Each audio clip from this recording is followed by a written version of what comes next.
Hi everyone, welcome back to my channel. I'm Marian and I do relaxing and sometimes in-depth reviews of books I've read, but today we're doing more of the book talk, booktube thing. We're going to be doing a book haul, some books I've recently picked up at the inimitable Toppings and Company. Toppings is a bookstore, like mini chain in the UK, and I recently got a chance to visit one of their locations as well as order some books online. One of the reasons being that I think when you order books from bookstores, they usually arrive in better shape than if you order them from Amazon, but that's just my 2 cents. Anyway, Toppings was a fun experience. Actually, the first book here is from Amazon, but these are books that I'm going to be reading soon or have already read or am reading in between the Bronte sisters. So without further ado, let's jump into it. So this is actually a book I read over the last few days, and I don't know if you can see it. You probably can't, but it arrived with a bent corner. Now this is the Amazon order, but this is an episode in the life of a landscape painter by Cesar Ira. And I wasn't quite sure what I was getting into with this, but it is basically autofiction. It is kind of posed as an almost encyclopedia entry about these two German painters as they travel through Chile and Argentina in the 1830s. And what I really found so gripping about this book was how it was so fluid with the genres. It just moved so seamlessly between fiction and nonfiction, and it builds up to this very dramatic moment and has lots to say about what it means to be an artist, or perhaps a writer in this case. And yeah, it was just such a unique reading experience. I think it wasn't quite a 5-star read for me because just there was some really, quite honestly, racist language in it, which this was first written and published in like the early 2000s, so I was kind of surprised by that. And I think the ending didn't have the payoff I was looking for, but it was still overall a worthy read. This is classic from Argentina, and I'm glad to have read it. I will probably read it again just because I was very impressed with the prose. So that's a little book, and I really like these little Penguin archival classics. I think I've shown one before, Lois the Witch by Elizabeth Gaskell, but these are really great if you're just looking for something short to read, something you'll get through quickly. But, you know, some of those off the beaten path classics as well. So, speaking of off the beaten path, we have The Autumn of the Patriarch by Gabriel Garcia Marquez. And this book is one we'll be reading for Reading the World, the challenge I'm doing with my reading friend. And this is one of Marquez's lesser known works. He wrote 100 Years of Solitude, which I haven't read yet, but one of the masters of magic realism. And this book is about a dictator. So it is very much stream of consciousness, just walls of thought. And hey, let me just read the back here because it's quite exciting. As the citizens of an unnamed Caribbean nation creep through dusty corridors of the presidential palace, they have no idea what awaits them. Their tyrannical leader, the self-styled General of the Universe. Here now an old and frail man lying dead on the floor. So I guess it's about the citizens discovering their dictator has died, but I think the book is about his despotism, his tyranny, but told in this, as I've already said, magic realist style. So really looking forward to this actually, and I quite like this cover design. I like collage. Collage is really popular right now in book cover design, and I'm here for it. I really like it. Okay. So something a bit lighter, and I've already started reading this. When Marnie Was There, this is the book that inspired the Studio Ghibli movie from like 2014 or something. But this is actually a British children's classic from the 60s by Joan G. Robinson.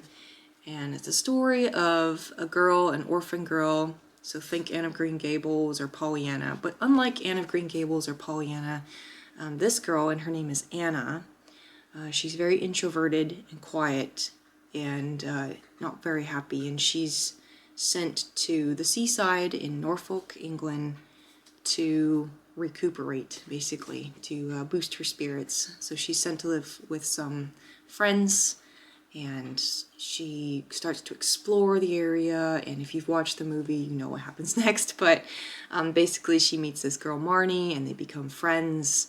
But Marnie is a very mysterious character, so there's a bit of mystery going on as well. And I love the movie. I hope the book will be just as good. But one of the reasons I've picked it up, and one of the reasons I've picked up some other books in the stack, is to kind of work some lighter classics and lighter books in general into my reading. I have definitely been spending too much time on my phone lately, and I thought maybe picking up some of these sorts of books would help me get off my phone and also broaden my reading scope. So yeah, we'll see. But I am enjoying this so far, and it has like little sketchy illustrations like a lot of books have back in the time. A lot of children's books, that is, and love them. So yeah. All right. I'm gonna go pretty quickly over the next two books. So this little one is 50 Poems by Rainer Maria Rilke. As you know, and as I've spoken at length, I've really enjoyed Rilke this year. I finished the other collection that I had, and I told myself I would not get this collection till I'd finished the other collection. And this is the translation of poems that really got me started reading Rilke, because the publisher, which is New York Review Books, they had posted The Swan. I think it was on their Instagram. I think they had posted it. Somebody had posted it, and I was so struck by this translation that got me into reading Rilke. And so now this book has finally been published, and I will read these. I've probably read most of these poems already, but really excited by these translations by Jeffrey Lehman. This book is for a book club. This is Minor Detail by Adania Shibli. I don't know if I said that right, but this book is pretty bleak. It's about war crimes in 1949 in Palestine. And yeah, this again is for a book club. I was sort of interested in reading it, or it had crossed my radar before, I should say, but I probably wouldn't have picked it up if it wasn't for the book club that I'm joining soon. Nonetheless, I've read that the author handles these real events very sensitively in this fictional retelling. So, you know, we'll see how that goes, but it'll be interesting. So this will be another Reading the World book. All right, so some more lighter reads. This is a book that I heard about on Marianne Guevara's channel. Definitely check her out if you're interested in fantasy, if you're interested in horror, and also classics, because she does all of those genres and categories. This is called Senlin Ascends by Josiah Bancroft. Let me read the blurb on the back just to give you an idea, because it's not easy to describe in a one-liner. So it says, mild-mannered headmaster Thomas Senlin prefers his adventures to be safely contained within the pages of a book. So when he loses his new bride shortly after embarking on the honeymoon of their dreams, he is ill-prepared for the trouble that follows. To find her, Senlin must enter the Tower of Babel, a world of geniuses and tyrants, of menace and wonder, of unusual animals and mysterious machines. He must endure betrayal, assassination attempts, and the long guns of a flying fortress, and if he hopes to ever see his wife again, he will have to do more than just survive. This quiet man of letters must become a man of action. So, this was one of the series that Marianne really recommends, and in addition to that, I'm just really captivated by the synopsis. I like stories about husbands and wives, or like people already in a romantic relationship that's put to the test. I like books about bookish people. I mean, who doesn't? I like books that have, how to call this, like any kind of books about places, spaces, architecture, cities, you know, wandering in places, labyrinths, if you will, or some variations on the labyrinth idea. And I love any books that have to do with unusual animals or monsters, right? So this sounds very promising. I'll let you know what I think. I think the most promising thing about it is I was looking through it, and I think the prose looks very, very good. I think it looks much more literary than a lot of fantasy novels I pick up, and that's something I really struggled with Dune, if you'll recall. So yeah, looking forward to reading this. This will be another one of my lighter reads that I pick up in between other things or alongside other things. This book is another lightish read. This is The Traveling Cat Chronicles by Hiro Arakawa. This is a book that's been making the rounds. It's very popular right now. But I picked it up because I just liked the idea of it. It's about a road trip, and I believe it's narrated by the cat. And Japan has a lot of these cozy cat books. This one just being, you know, probably the most well-read at the moment, or one of them. So it follows in a long tradition of cat books. I mean, this goes back to Soseki, who was writing in the early 1900s, and probably goes beyond that as well. But yeah, this also has illustrations, I think. Okay, it doesn't have illustrations, but each section seems to have a little introductory picture. Anyway, I'm really excited to read this. This sounds exactly like my cup of tea. I love cats, I love black cats, I love cozy slice of life stories. I'll probably be reading a lot more Japanese slice of life stories in the future, so if that interests you, stay tuned. Alright, so the last three books here, we're going back to serious reads, very serious. This is The Tower by Thea Lenarducci. I don't know if I'm saying her name right, so I apologize. I probably should have looked it up in advance. This is a pretty new book that I heard about while following the publisher's Instagram. This is just published last year. This is The Tower, and it's nonfiction, but it's kind of about myth and memory. So the author has discovered this story about a tower on a hill and a young woman who was kept in this tower because she was ill, I guess, but her father confined her to this tower for 3 years, and she died there. So the author of this book, Thea, she is kind of trying to reconstruct the story, but also, like, it's kind of meta, like, it's about how did this story come to be. At least that's my understanding of it. Every time I pick up this book or read about it, I'm like, yes, that sounds so fascinating. So I finally decided to get it, and I don't know when I'll read it, but it is very much high on the list. Alright, so last but not least, we have two books here. So this one I picked up on a little bit of a whim, although I had been eyeing it online. This is a new biography of Lawrence of Arabia by Ranulph Fiennes.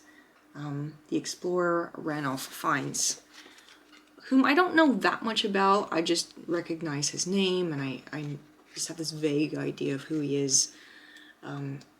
So this is a curious biography because, you know, there's been so many biographies of Lawrence at this point, and if you've watched my old video from a few years back, you'll remember I've read quite a few of them by now, and I know quite a bit about Lawrence, not like all by heart, but I've just, you know, read a lot of books by and about him.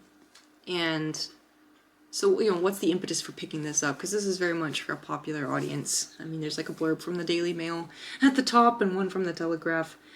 So I'm not expecting like a stellar biography of Lawrence of Arabia.